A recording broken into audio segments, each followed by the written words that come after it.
ದಿನಾಂಕ 10 ಆಗಸ್ಟ್ 2024.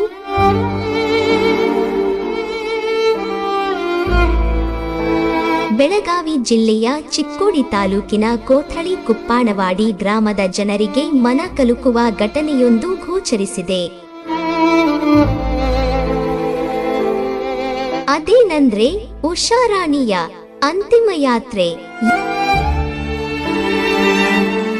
ಯಾರು ಉಷಾರಾಣಿ? ಸದ್ಧರ್ಮ ಬಂಧುಗಳೇ, ಜೈ ಜಿನೇಂದ್ರ. ಭಾರತ ಗೌರವ ಆಚಾರ್ಯ ರತ್ನ 108 ಶ್ರೀ ದೇಶಭೂಷಣ ಮಹಾರಾಜರು ಸಾಕಿದ ಉಷಾರಾಣಿ ಎಂಬ ಆನೆ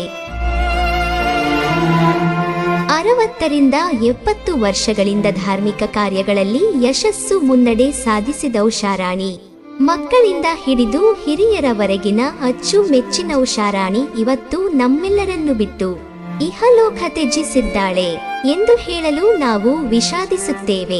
ಉಷಾರಾಣಿಯ ಆತ್ಮಕ್ಕೆ ಶಾಂತಿ ಕೊಡಲೆಂದು, ಮತ್ತೊಮ್ಮೆ ಮರುಜನ್ಮ ನೀಡಲೆಂದು ಭಗವಂತನಲ್ಲಿ ಪ್ರಾರ್ಥಿಸುತ್ತೇವೆ. ಪ್ರಾರ್ಥಿಸುವವರು ಕೋಥಳಿ ಕುಪ್ಪಾಣವಾಡಿ ಗ್ರಾಮಸ್ಥರು.